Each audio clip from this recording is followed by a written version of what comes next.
Bonjour et bienvenue dans cette rétrospective 2016 et bien sûr tout d'abord, bonne année 2017.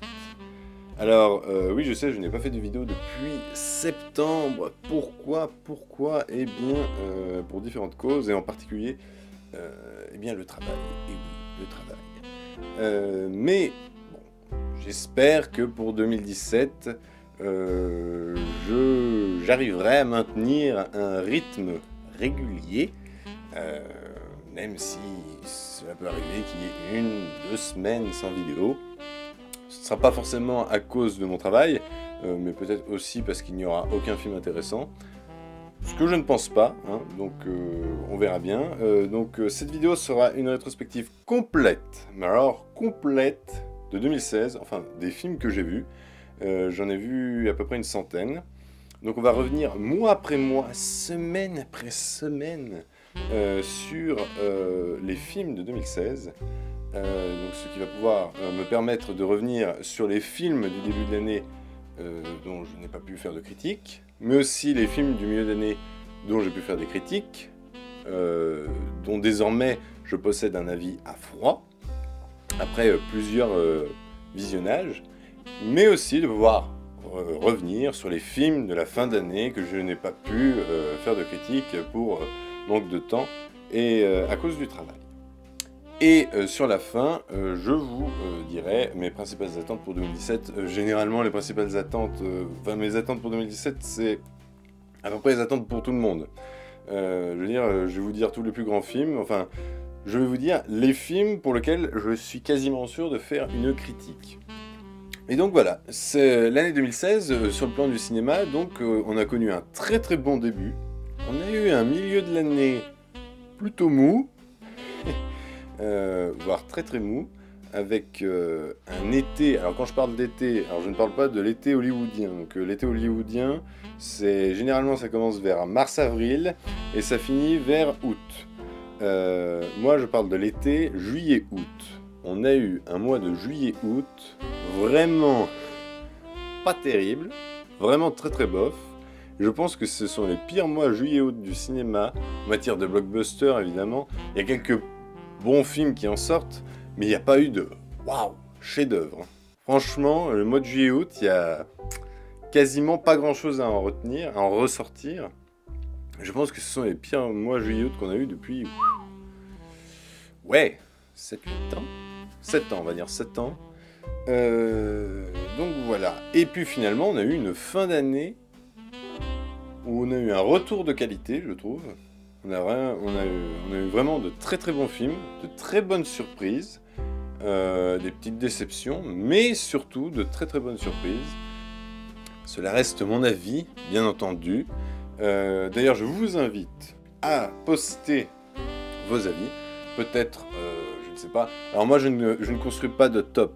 Pourquoi? Parce que j'ai du mal à me dire ah tel film est mieux que l'autre, machin. Parce que souvent les films sont très peu comparables. On pourrait faire un top blockbuster à rigueur. On pourrait faire un top, je ne sais pas, western. Parce qu'on en a eu quand même 2-3 cette année. Mais un top 2016 serait très compliqué. Parce que oui, ça peut être choquant de voir quelqu'un mettre, je ne sais pas, Deadpool avant Spotlight. Mais bon,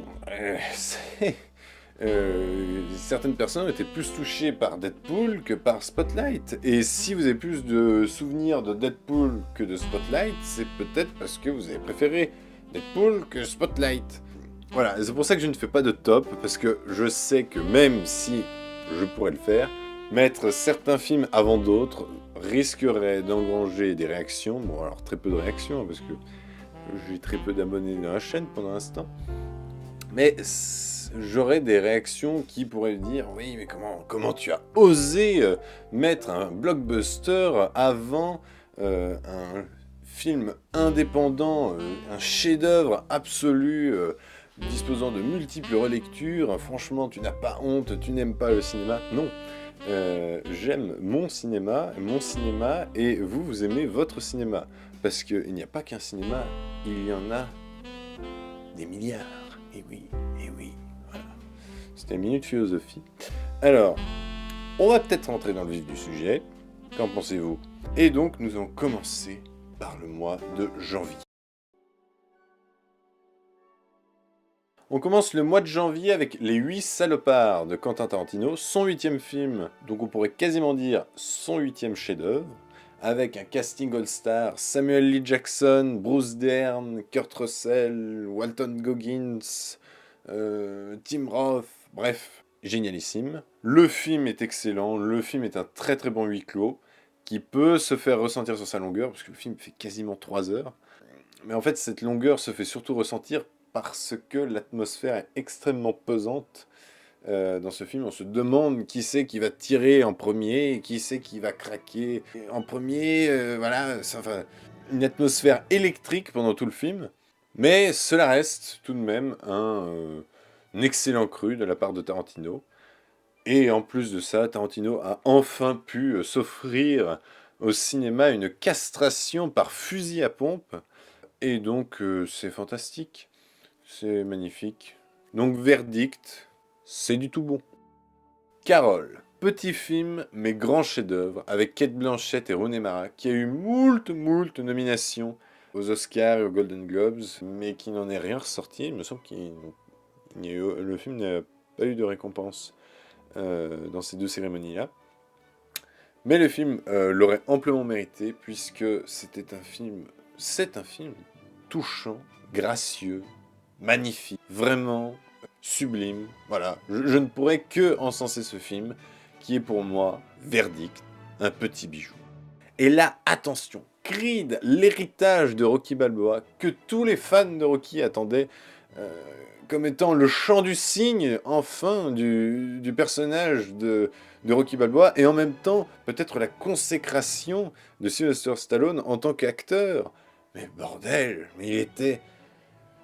Mais donnez-lui un Oscar à cet homme. Mais malheureusement, on ne lui a pas donné. Bon, il a eu un Golden Globes. Hein. Bon, ça prend un petit peu moins de place sur l'étagère, mais c'est toujours bien. Le film est un putain de bon film. Un putain de chef-d'œuvre. Et pour moi, son gros point fort, c'est qu'on est tous rentrés dans la salle en disant « On va aller voir Rocky 7 » et on est sorti en disant « J'ai vu Creed ». Et ça, c'est extraordinaire, puisque ce n'est pas Les Animaux Fantastiques le meilleur spin-off de cette année, c'est Creed. Le film se hisse facilement à la hauteur des meilleurs Rocky, voire même, je prends des pincettes, mais voire même surpasserait les 6 Rocky. Et donc voilà, je ne peux, si vous n'avez pas vu les 6 Rocky ou Creed, je ne peux que vous encourager enfin à aller voir ces films qui sont vraiment sublimes, excellents, et qui en plus présentent une certaine relecture. Eh bien oui, parce que le personnage de Rocky Balboa, eh bien c'est un peu le personnage de Sylvester Stallone. Voilà, les deux se fusionnent finalement, et on a finalement qu'un seul personnage à l'écran. Et c'est beau, voilà. Donc verdict, coup de poing dans la gueule. Alors là, attention, petit film. Si vous n'en avez pas entendu parler, c'est quasiment normal. Randonneur amateur, avec Robert Redford, Nick Nolte et Emma Thompson, qui est un film sympathique. On y passe un bon moment. On l'oublie un peu en sortant de la salle, mais voilà, les acteurs sont bons, le film est beau, tout est bien fait, mais voilà, qu'est-ce qu'on vous allez en ressortir? Eh bien, bon, on a rigolé, c'était sympa.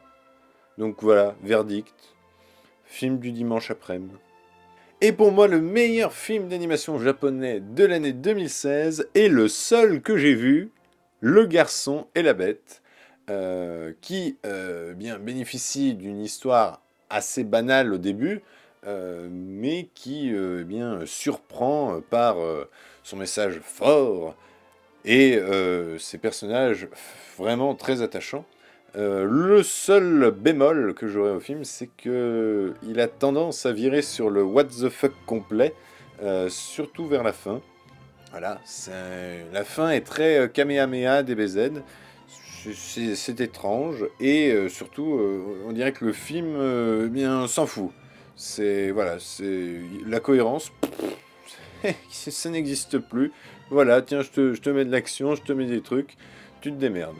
Eh bien, oui, mais le verdict, du coup, est sans appel. Presque parfait. Autre film nominé aux Oscars, Danish Girl, par le même réalisateur que Discours d'un roi, mais je dirais moins bien maîtrisé que Discours d'un roi. Danish Girl reste quand même une pure beauté esthétique, puisque le film renvoie clairement aux peintures bien scandinaves. C'est magnifique. Et Alicia Vikander, excellente actrice, voilà. J'ai tellement hâte de la voir en Lara Croft. Vous ne pouvez pas savoir comme j'ai hâte. Et Eddie Redmayne, bien sûr, toujours aussi époustouflant, même si il m'a beaucoup plus touché dans Une merveilleuse histoire du temps que dans Danish Girl. Du coup, le film eh bien, est très très beau, est très très bien joué.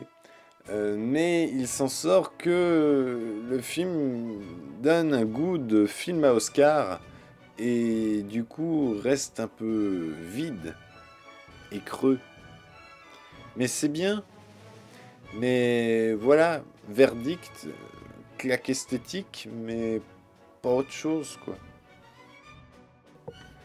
45 ans, autre film présent aux Oscars de par la nomination de Charlotte Rampling en tant que meilleure actrice, est un film qui ne dure qu'1h30 mais qui vous en paraîtra en durer 5 heures, puisque l'histoire s'intéresse à un couple dont l'amour a également vieilli et dont le doute s'installe depuis la découverte du cadavre de la première femme du personnage de Tom Courtenay, et qui va donc semer le trouble dans ce couple, puisque Charlotte Rampling va réellement se poser la question, mais qui est cet homme qui couche avec moi depuis 45 ans?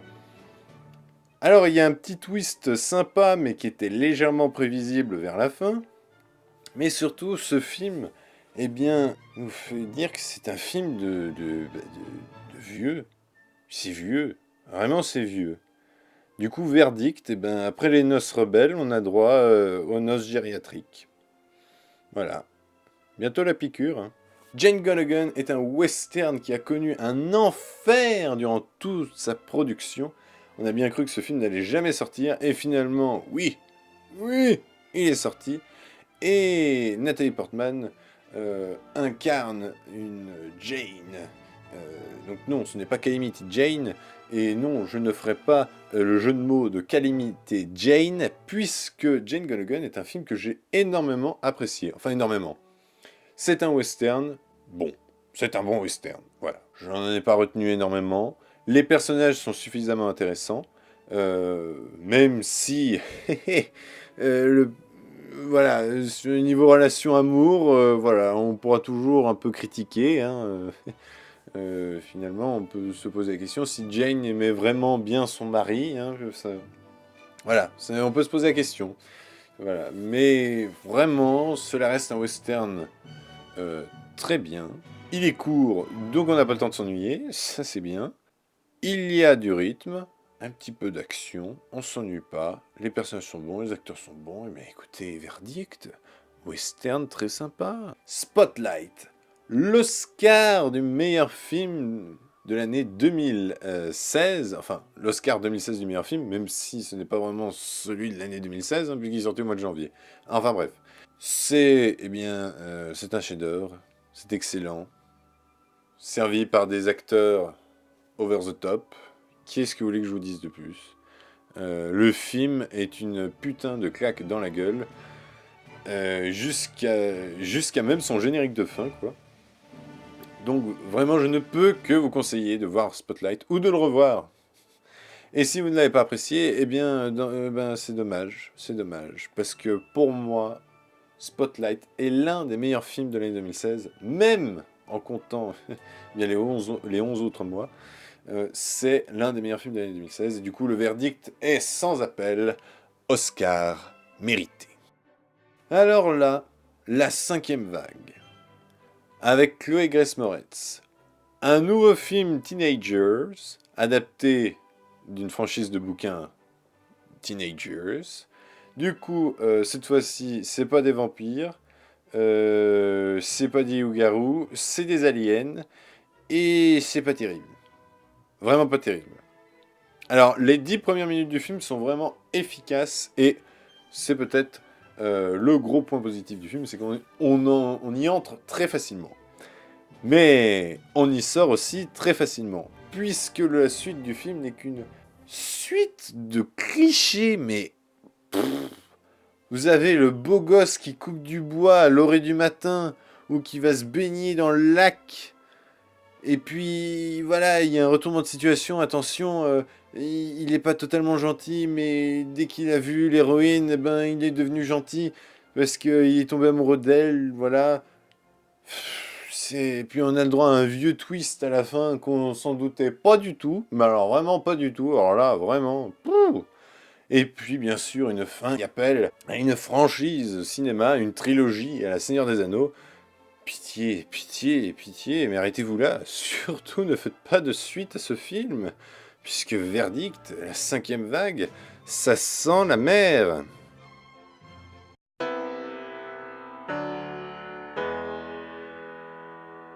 Anomalisa est un film d'animation, est un film de marionnettes, on pourrait dire, d'une technicité irréprochable. Le film est grandiose. Malheureusement, pour ce genre de film, souvent, la technicité prend le pas sur le scénario, puisqu'Anomalisa est un film qui raconte une histoire finalement trop simple d'un homme qui est lassé par la vie. Voilà, il est là, il est fatigué, il n'en peut plus, il ne ressent quasiment plus rien. Alors il y a un travail très intéressant sur les voix, puisque pour lui, toutes les personnes ont la même voix, tellement il est fatigué, sauf une, parce que voilà, il va découvrir une personne, Anomalisa, une personne qui va se démarquer du lot. Est-ce que ça va durer ou non ? Voilà, je ne vais pas vous raconter la fin. Malheureusement, le film laisse cette impression de tout ça pour ça. C'est dommage. Avec cette technique, on aurait pu faire tellement mieux. Et voilà. Donc c'est bien, mais Verdict nous pète froid. Voilà, nous pète froid.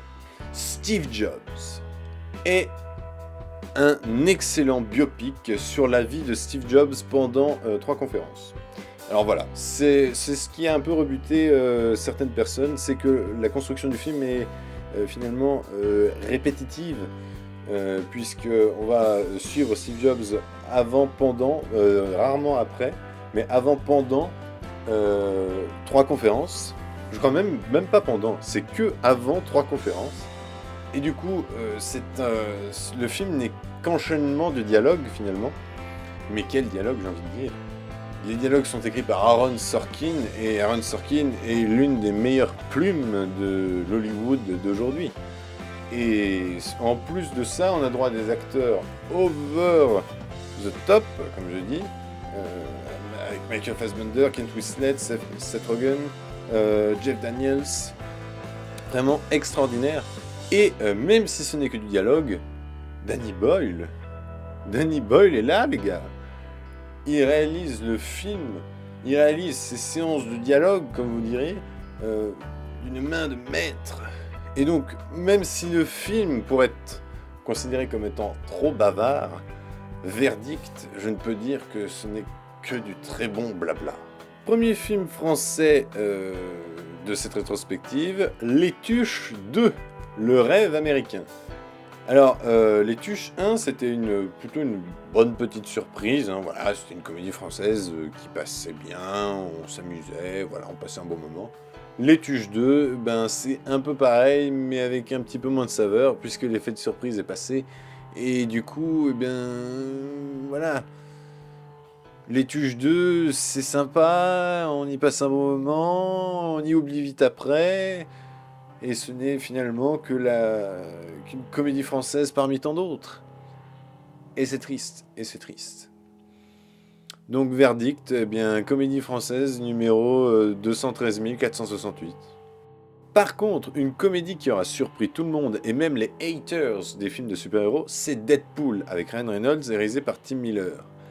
Deadpool, c'est la grosse surprise, une des grosses surprises de l'année 2016, puisque le film a réussi à tenir ses promesses, puisqu'on a enfin eu un vrai film Deadpool. Alors oui, peut-être d'une moindre ampleur, c'est vrai que le film, par certains aspects, fait un peu carton, puisque même les scènes d'action manquent d'un certain grandiose que d'autres films de super-héros nous offrent, mais il ne faut pas cracher dans la soupe, madame, puisque le film reste tout à fait drôle.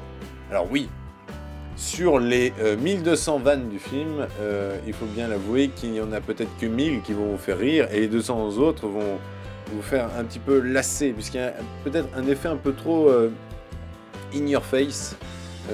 Voilà, je t'envoie de la vanne, et au bout d'un moment, il y a une petite lassitude qui se crée. Le film arrive toujours à se rattraper, et bien, ça en fait du coup une très très bonne surprise, et l'une des meilleures comédies de l'année. Mais attention, verdict, cela reste quand même moins drôle que Green Lantern. Disney is back, et Zootopie est un putain de chef-d'œuvre. Vraiment. Drôle, avec une morale parfaite, superbement bien écrit, des personnages attachants, une histoire passionnante, sur fond d'enquête policière. C'est beau, c'est beau. C'est facilement pour moi le meilleur Disney depuis 99, depuis Tarzan. Allez, voilà. Donc verdict, Oscar du meilleur film d'animation 2017. Autre film avec un casting all-star, c'est Ave César des frères Cohen avec George Clooney, Scarlett Johansson, Josh Brolin ou encore Channing Tatum. Le film est finalement resté qu'au stade de promesse, puisque voilà, le film est moins percutant que les autres films des frères Cohen, comme par exemple Burn After Reading ou Fargo. Voilà. Voilà, citons les chefs-d'œuvre tout de suite. Donc voilà, Ave César, c'est une petite déception quand même, mais bon, voilà, on en sort comme étant relativement satisfait, et puis, verdict, il y a Christophe Lambert, les gars. Christophe Lambert, Highlander, Greystoke, Beowulf. Pas celui-là. Et le grand bol d'air frais de l'année 2016 est offert par The Revenant d'Alejandro González Iñárritu. Je sais, j'ai un accent de merde. Avec Leonardo DiCaprio et Tom Hardy, toujours des acteurs aux petits oignons. Et ce film qui est d'une beauté, c'est magnifique, quoi. C'est beau, c'est magnifique, c'est bien joué, on est à fond dedans, même si le film fait 2h40. Bon, c'est un peu gore, bon voilà, il y a 2-3 séances de couture qui feraient passer Rambo pour un coup de foudre à Notting Hill, mais voilà, le film te tient jusqu'au bout et puis t'es à fond dedans. Même si on pourrait résumer le film en verdict, chasse et pêche et massacre d'équidés. Et la suite la plus improbable de 2016 nous vient de Netflix et du cinéma taïwanais, puisque c'est Crouching Tiger, Hidden Dragon, Sword of Destiny, ou plutôt Tigre et Dragon, l'épée du destin, oui je sais, c'est moins sexy, avec Michelle Yeoh, toujours, mais on a perdu en route Chow Yun-fat et Zhang Ziyi, et surtout la question qui se ressort du film, c'est pourquoi avoir fait une suite à Tigre et Dragon? Est-ce qu'on en avait vraiment besoin? Le film était très bon à la base, pourquoi faire une suite? Surtout que là, le film n'est qu'un bête film d'arts martiaux avec aucun message. Voilà. Alors les scènes d'action sont sympas, sauf sur la fin puisque ça utilise trop les effets spéciaux. Mais ouais, pourquoi? Voilà. Donc verdict, pourquoi? Pourquoi? Je ne comprends pas.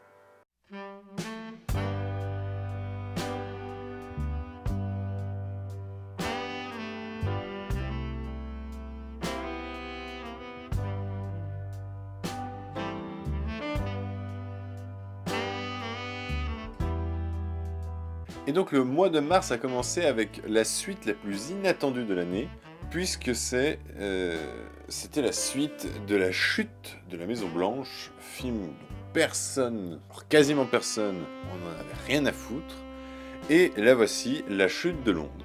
Et alors, pour le coup, La Chute de la Maison Blanche, c'était un film qui était vraiment pas terrible, avec un scénario râlait pas crête, des effets spéciaux saut 2006, et qui, malheureusement, était sorti plus tôt qu'un autre film actionneur comme White House Down, qui était quasiment sur le même sujet, mais White House Down était beaucoup plus fun, beaucoup plus marquant.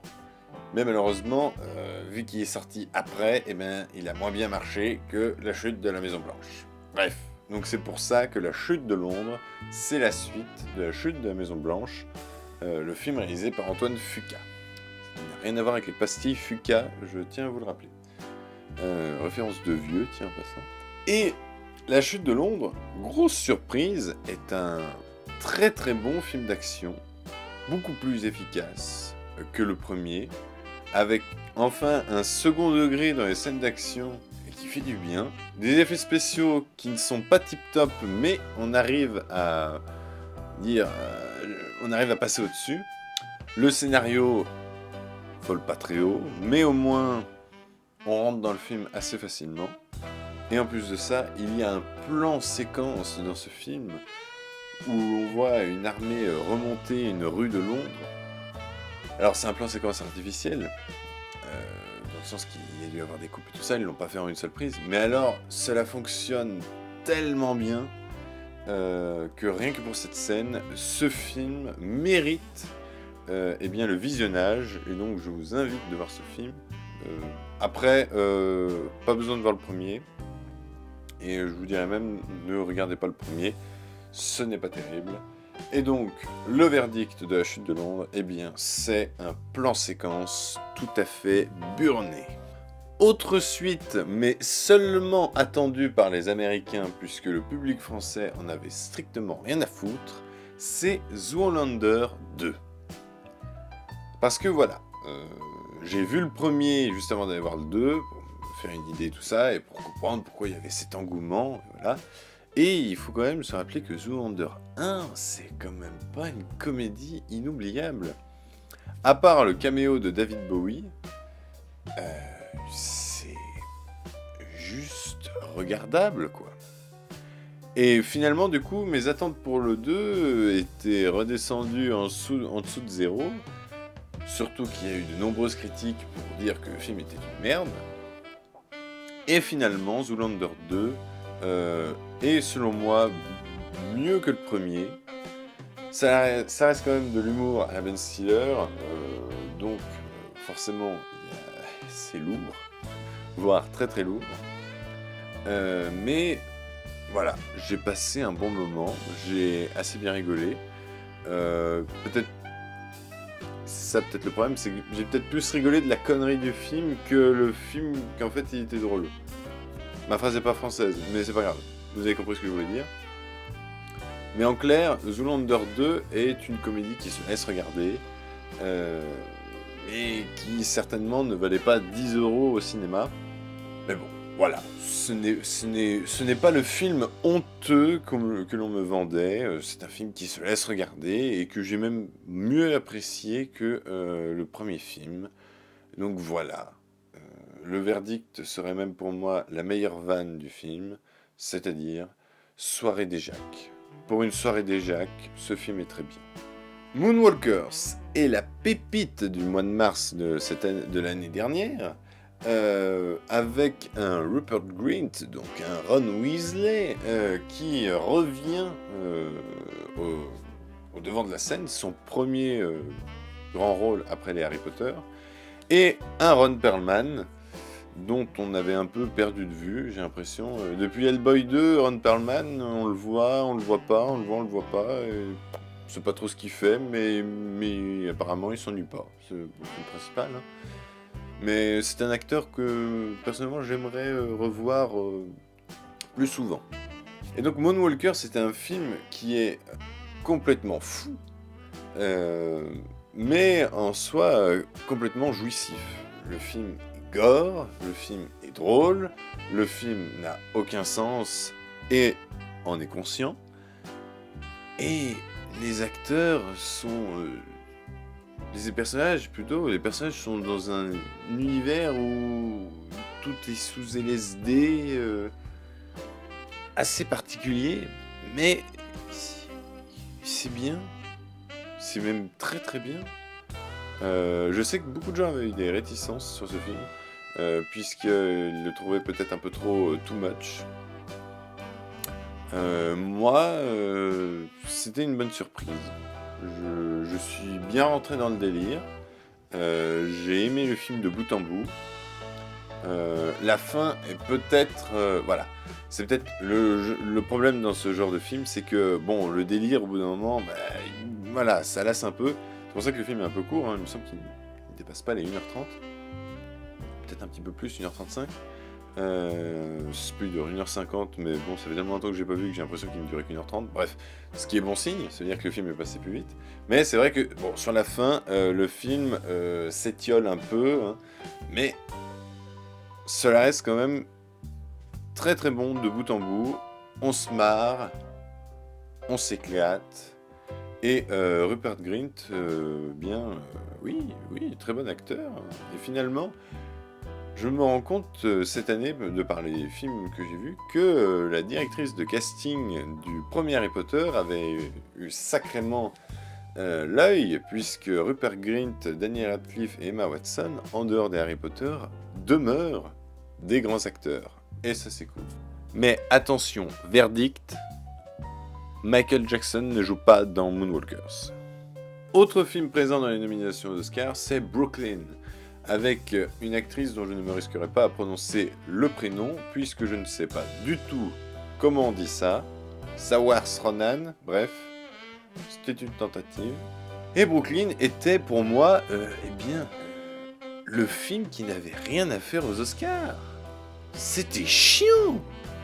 C'était royalement chiant. Je me suis ennuyé devant Brooklyn, j'avais l'impression d'avoir vu les enjeux de ce film quinzaine de fois. C'est l'antépultième film dramatique anglais sur l'hésitation entre l'amour, la fantaisie à New York et une vie plus rangée mais finalement plus respectueuse des terracines en Irlande. Alors les acteurs sont bons, mais ouais, verdict, coup de foudre à Chienville. Encore un film présent aux nominations aux Oscars, mais cette fois-ci beaucoup plus marquant, c'est Room, adapté d'une histoire vraie, comme quasiment 75% des films qui sont présents aux Oscars. Room était vraiment un film marquant, et avec une actrice qui nous a tous réellement surpris, Brie Larson, qui maintenant croule sous les projets, puisque on va la voir dans King Kong cette année, et puis dans Captain Marvel, 2019 ou 2018, je ne sais plus. Et donc, Room était un très très beau film, qui finalement se passe plus sur... raconte plus l'après-traumatisme, et c'est en ça que j'ai trouvé le film vraiment original. C'est que normalement un réalisateur lambda aurait adapté l'histoire et à la fin il serait sorti de cette fameuse pièce. Là non, dans Room ils sortent de cette fameuse pièce, il me semble, au bout d'une demi-heure ou 40 minutes, et le film s'accentue plus sur l'après. Comment on se remet d'un tel événement, comment on arrive à reconstruire sa vie, l'enfant, comment il peut arriver à découvrir le monde, alors que pour lui le monde ne se limitait qu'à une seule pièce. Et j'ai vraiment trouvé ce film beau et formidable dans ses messages, et les acteurs, même le gamin joué par Jacob Tremblay, jouaient tous à la perfection, et voilà, c'est un film magnifique que je conseille à tous. Et donc, verdict, c'est un très beau film, estampillé recherche appartement ou maison, mais sans plaza. Divergente 3, Au-delà du mur, ou comme on devrait normalement l'appeler, Divergente 3, partie 1, est un film de science-fiction avec un design assez novateur. Les acteurs font leur boulot, ils empochent leur chèque, c'est sympatoche, on s'ennuie pas, voilà. Il y a 2-3 idées, il y a 2-3 passages chelous. Le film, par exemple, use énormément, je trouve, de ralentis dans des scènes qui font même... qui lui donnerait même l'appellation de nanar. Je pense à cette scène dans le désert où à un moment il y a un 4x4 qui passe au-dessus d'eux et il y a un ralenti où le mec qui est dans le 4x4 fixe Triss. C'est quoi cette scène? C'est nul. Qu'est-ce que ça vient foutre là-dedans? Bref. Et le film est peut-être un peu trop blabla pour rien foutre pour le coup. Mais bon, voilà. Ça reste un divertissement honnête, avec des défauts, donc des défauts visuels, des défauts dans la réalisation, même des défauts de cohérence, parce que la fumée sur la fin, je ne comprends pas comment ce truc fonctionne, quoi. Est-ce que la fumée est censée t'empoisonner tout en restant par terre ou en restant bloqué dans un couloir sans qu'elle aille plus loin? C'est très bizarre. Bref. Pour moi, le meilleur Divergente reste le 2. Le 2 est celui qui m'a le plus marqué, puisqu'il y avait vraiment des scènes sur la fin complètement folles visuellement. Divergente 3 est un film beaucoup plus sage et plus décevant, et qui finit vraiment en mode emballer c'est peser. Vraiment, le générique de fin, c'est tchouf, il arrive d'un coup, coupe même la scène qui était en train de se passer, et c'est même pas sous la forme d'un cliffhanger, hein. C'est juste le combat arrive, paf. Voilà. Bon, oui, non, c'est ok. Qu'est-ce qu'il y a? T'avais plus de pellicule ou mamie avait fait des paupiètes? Je ne sais pas. Le mec était pressé en tout cas. Mais surtout, ce qui m'emmerde, c'est qu'apparemment, nous n'aurons pas le droit à Divergente 3 partie 2 ou Divergente 4 au cinéma, puisque Divergente 3 était réellement un four. Non pas en France, même si la saga en France n'a jamais trop bien brillé. Elle faisait un bon box-office, mais c'était pas Hunger Games, quoi. Mais aux États-Unis, Divergente 3 a réellement fait un four. Il me semble qu'il n'a que récolté que 30 millions ou 35 millions de dollars, alors que le film a dû coûter, je ne sais pas, 115 peut-être, 115 ou 120 millions. Du coup, oui, le film a connu un four, et du coup, la suite risque d'arriver directement sous forme de série, ou sous forme de téléfilm plutôt. Et après, ils veulent faire une série avec des nouveaux personnages, ce qui n'a aucun sens. Mais bon, voilà, je trouve ça dommage de finir ça sous forme de téléfilm. Alors que bon, généralement, le dernier volet d'une saga, on s'attend à quelque chose d'assez énorme. Si c'est sous la forme d'un téléfilm, forcément les visuels et les effets spéciaux seront réduits. En plus, la moitié des acteurs ne veulent pas y participer, donc voilà, c'est très dommage. Mais bon, c'est le jeu, n'a pas voulu 7. Et donc, verdict, peut-être la suite sur NT1. Et l'un des films que j'attendais le plus cette année était The Assassin de Hu Xiaoxian. Vous avez vu, j'ai fait chinois. Qui était, qui est un film assez contemplatif avec l'actrice Shuki, qu'on avait pu voir dans Le Transporteur, ou encore Millennium Mambo, et bien sûr, et surtout dans la pub Kenzo, Kenzo Flower, voilà. Et donc ce film, assez contemplatif, s'annonçait magnifique, et en plus le scénario simple semblait si profond, et vu que le film ne durait qu'1h30, je me suis dit, ça va être parfait, le film va être condensé, on va réellement être à fond dans le film de bout en bout, à suivre les tourments du personnage, ses hésitations et tout ça, ça va être parfait, ça va être parfait. Et je me suis fait chier, mais royalement. The Assassin est un film beaucoup trop contemplatif, et je dirais même que ça va même beaucoup plus loin que des films de Terrence Malick, puisque là on a même des scènes où le film s'arrête, film de Zan pendant 1 à 2 minutes, cut, la suite du film. À quoi sert ce plan de 2 minutes, à part te faire dire c'est bien, mais je me fais chier. Le film est long. Qu'est-ce qu'on fait? On fait quoi?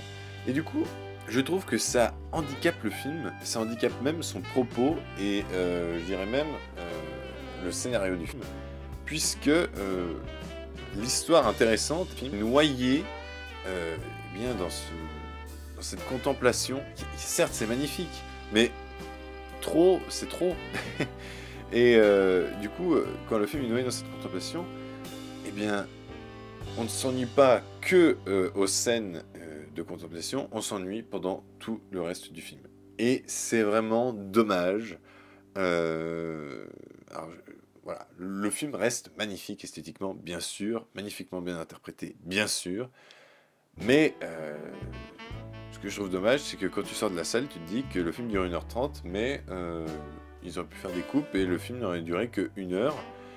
Le film n'en serait sorti que plus grandi.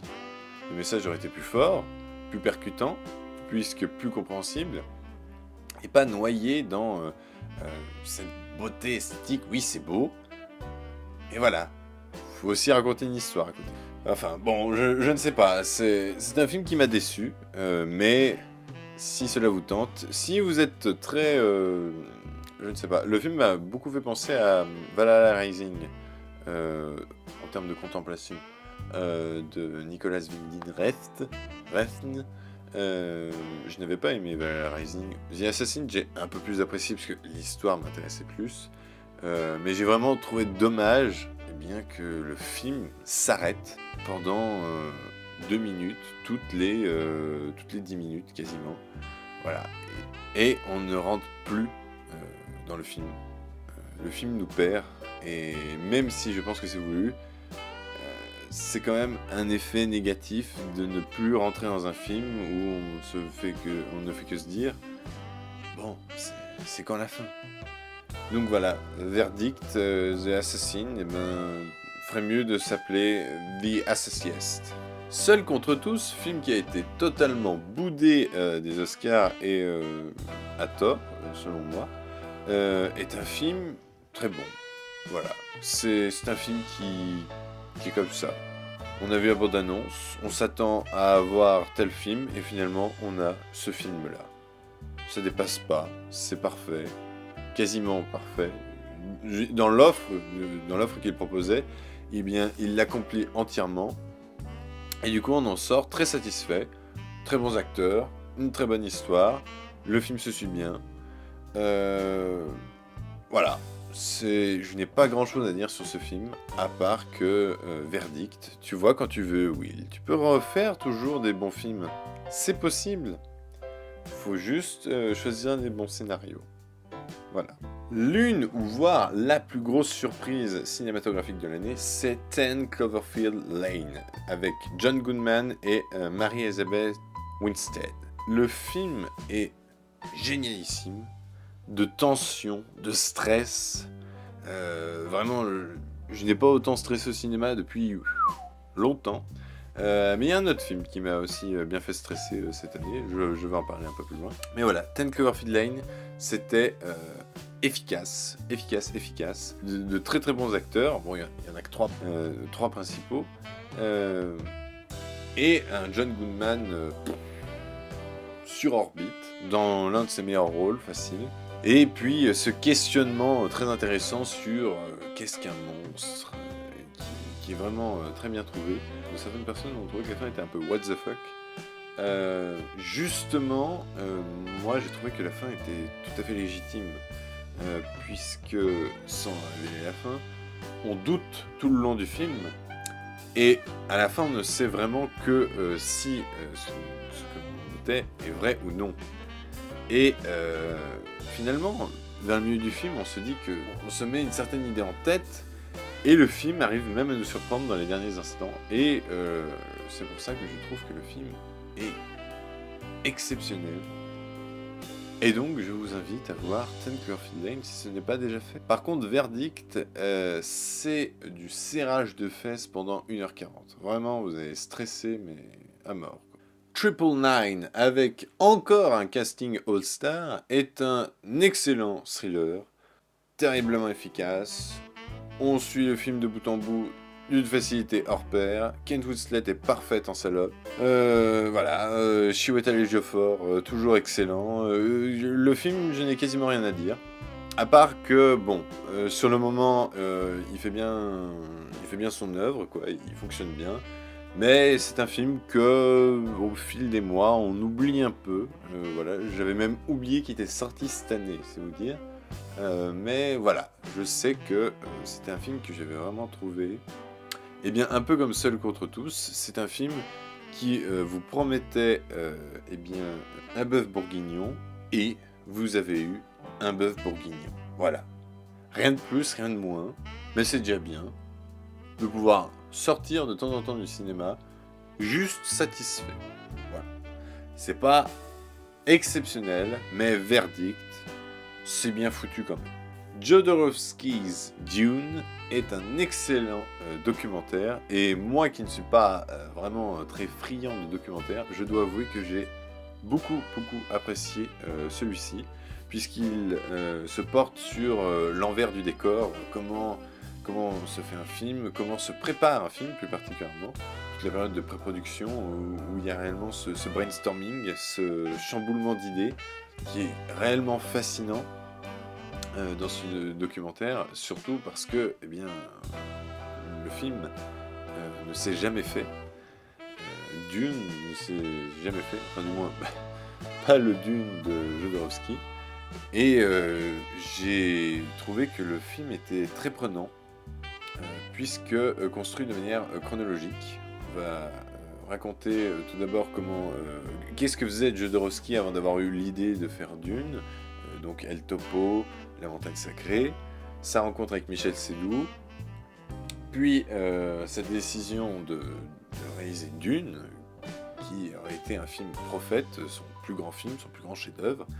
Et ensuite, le documentaire va nous montrer, par de nombreux témoignages, comment il a constitué son équipe, donc avec H.R. Giger, le créateur de la créature d'Alien, ou encore Dan O'Bannon aux effets spéciaux, qui avait écrit Alien, mais aussi dans les acteurs.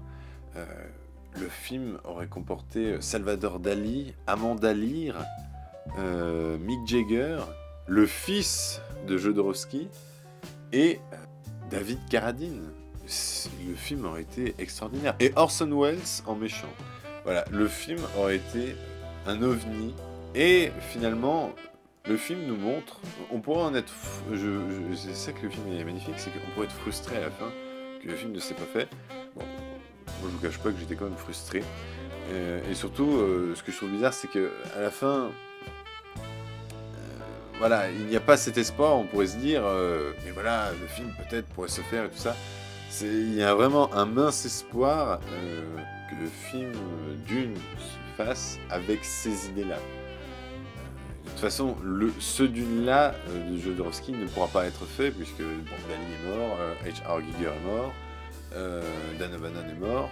Bon, tout le processus de pré-production est fait, mais voilà, le film n'existe pas, c'est un fait, et il ne pourra pas exister.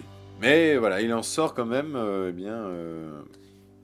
un certain message de la part de Alejandro Jodorowsky, de tenter dans la vie, même si ça échoue. Si vous y croyez, c'est le principal, voilà, foncez. Et franchement, c'est du très très bon documentaire, avec une morale, et en plus avec un rythme très prenant. Donc je ne peux que vous conseiller Jodorowsky's Dune, qui est pour moi Verdict, le meilleur docu de l'année. Alors là, c'est la plus grosse incompréhension de l'année. Batman vs Superman Dawn of Justice. Pourquoi tant de haine? Voilà, c'est clair, je fais partie de ceux qui ont adoré Batman vs Superman. Alors, Bon, je ne lis pas des comics, mais voilà, j'ai lu quelques pages Wikipédia. J'aime beaucoup lire des pages Wikipédia. En particulier, bon voilà, sur des univers qui m'intéressent un peu, mais dont je n'ai pas réellement le temps de m'y consacrer à fond. Voilà, enfin, je ne sais pas par où commencer dans les comics. En fait, c'est ça le problème. C'est que j'aimerais bien y mettre, mais je ne sais pas par où commencer. Mais du coup, voilà, j'ai quand même des connaissances. Voilà, je connais les noms des 3 Robins voilà, dans l'univers de Batman. Voilà.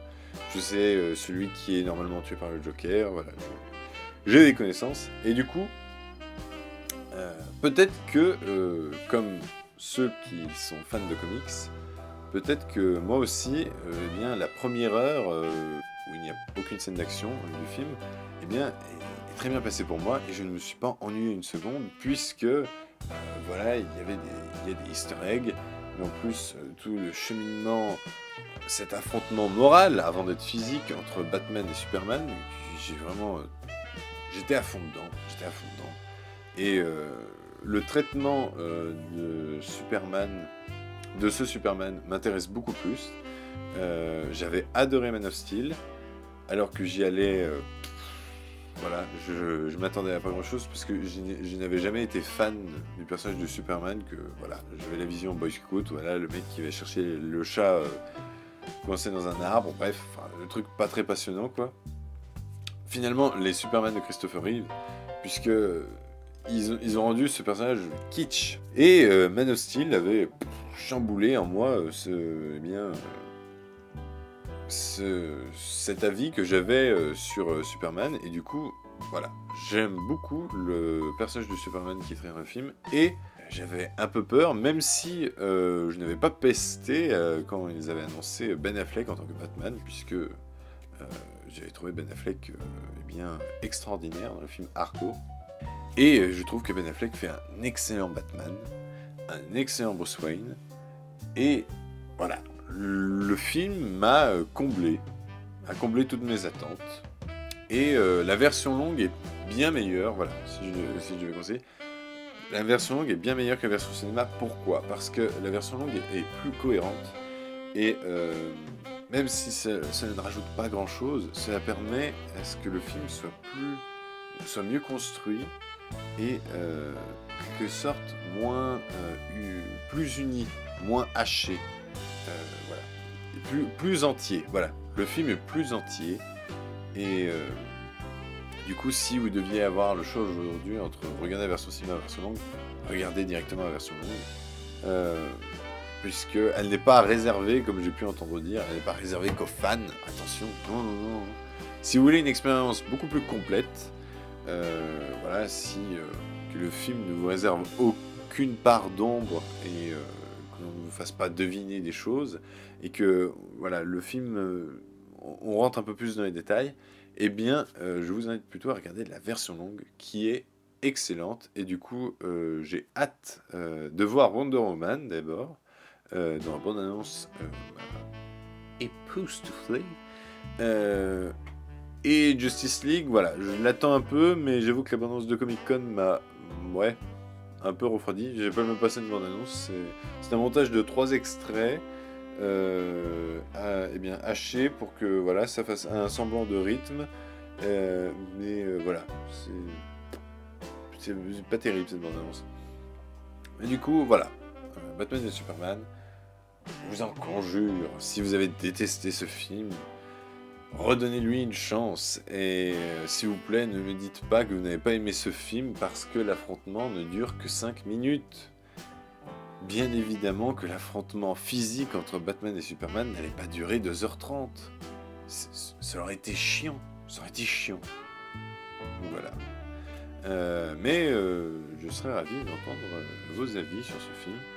Qui a beaucoup divisé, mais qui, je trouve, est l'un des films les plus marquants de cette année. Oui.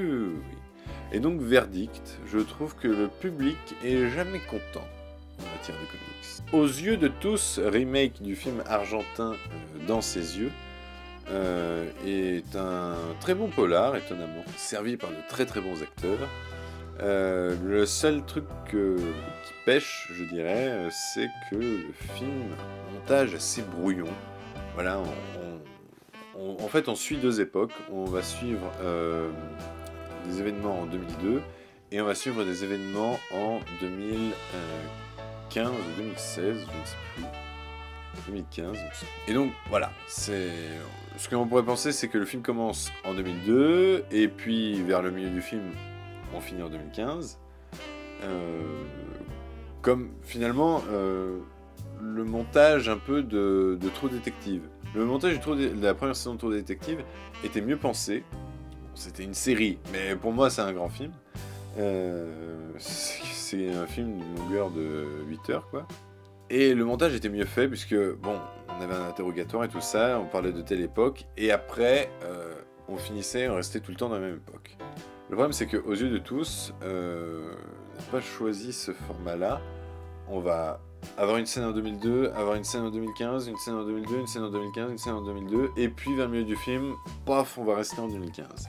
Mais oui, ce n'est pas efficace, parce que déjà, les repères visuels, puisqu'on va pas vous mettre toutes les 5 secondes 2002-2015. Non. Non, le film ne va pas vous l'indiquer. Et les repères visuels pour savoir dans quelle époque on est sont parfois assez difficiles à trouver. Et du coup, le film nous perd un peu. Et je trouve que c'est dommage. Donc, voilà. Il y a cet aspect un peu brouillon qui en sort du montage du film. Par contre, le scénario, c'est un remake. Mais d'après ce que j'ai entendu dire, parce que je n'ai pas vu l'original, je suis désolé, je n'ai pas vu l'original. Je vais me rattraper, mais voilà, le film a su se démarquer de l'œuvre originale, en adoptant d'autres points de vue, une histoire légèrement différente, voilà. Ce qui est intéressant, ce qui est toujours bien vu dans un remake, puisque sinon c'est un remake inutile. Là, au moins, bon, on aime ou on n'aime pas, mais je trouve que le remake fonctionne. Dommage pour le montage, mais bon, au bout d'un moment, on s'y habitue. Et puis, le film comporte un twist final assez bien trouvé. Voilà, bon, peut-être que ça venait de l'œuvre originale, même sans doute. Mais voilà, c'est bien trouvé. Donc, verdict, c'est un remake brouillon, mais émouvant. Voilà, il a réussi à me verser quelques petites larmes à certains moments. Cela vient peut-être soit de l'histoire, ou peut-être parce que on a un trio d'acteurs vraiment parfait. La Dream Team.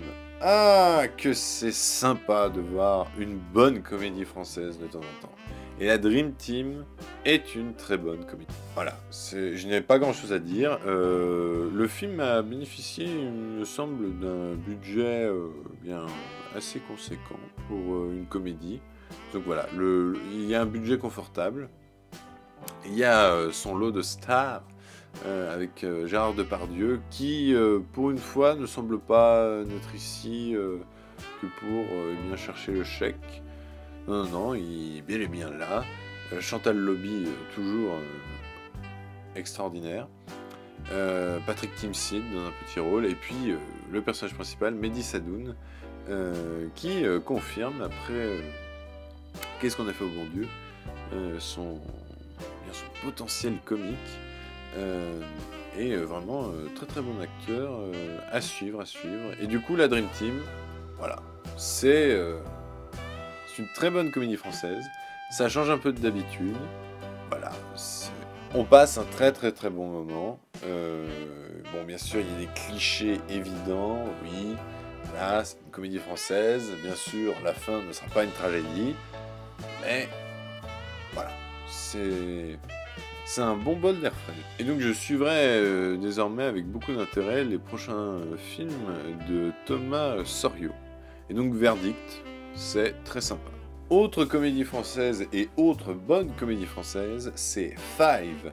Un film de potes, clairement, réalisé par l'un des potes, Igor Gottesman, dont il me semble que c'est son premier film. Eh bien, bravo mon coco, c'est bien, c'est un bon début. Le film est vraiment très très drôle. Alors oui, c'est un film de potes, c'est un film de jeunes, donc oui, l'humour pourrait ne pas plaire à certaines personnes. Je pense que oui, c'est un film qu'il faut éviter de montrer. Ne montre pas ça à tes parents. Je pense que ça ne risque peut-être pas de les faire rire, de voir des jeunes fumer de l'herbe pendant quelques scènes, voilà, ce genre de délire. C'est de l'humour assez... dont le public visé est clairement jeune, mais vraiment, ça fait son office. Les acteurs sont très très bons. Pierre Ninet, bien sûr, est très très bon. Fanny Ardant a un rôle assez sympa, très dans l'autodérision. Donc franchement, Five, verdict, c'est un very good trip. 13 Hours est le dernier film de Michael Bay. Réalisateur de Transformers 1, Transformers 2, Transformers 3 et il me semble Transformers 4 et il va réaliser Transformers 5. Voilà, un réalisateur qui cesse de nous surprendre. Mais qui avait aussi réalisé No Pain No Gain, que je n'avais pas aimé. Je trouvais vraiment le film trop bavard. Voilà, le propos ne m'intéressait pas. Je trouvais les personnages trop cons. Bref, voilà. 13 Hours, cette fois-ci, est un film de guerre adapté d'une histoire vraie. Plus particulièrement, les événements se passent en 2011, si mes souvenirs sont bons, 2011 ou 2013. Après la mort de Kadhafi en Libye, une mission démocratique de la CIA était restée sur place à Benghazi et des rebelles vont attaquer cette mission et du coup les soldats vont rester bloqués pendant 13 heures complètement intensives où l'affrontement a quasiment ne pas cesser. Donc voilà, du coup on a en face de nous un film de guerre qui fait son office, qui est très percutant, très efficace, peut-être un peu long. Ce serait le bémol que j'aurais à dire, un peu long. Le film, je crois, fait plus de 2h20. Et oui, bon, voilà, les scènes d'affrontement ne font que nous surprendre, mais les dernières scènes d'affrontement se ressemblent un peu, malheureusement, puisque sur la fin, on reste dans le même lieu. Et du coup, voilà, la longueur du film se fait ressentir, la durée du film se fait ressentir sur la fin. C'est un peu dommage, j'aurais peut-être coupé les 10 minutes. Les acteurs sont des acteurs c'est vraiment pas des têtes d'affiche, quoi, des personnes qui colleraient plus à l'optique du gars lambda, du soldat lambda, et ce qui en fait un casting des plus intéressants. Du coup, 13 Hours, c'est très très bon, mais verdict, 13 heures, c'est un peu long.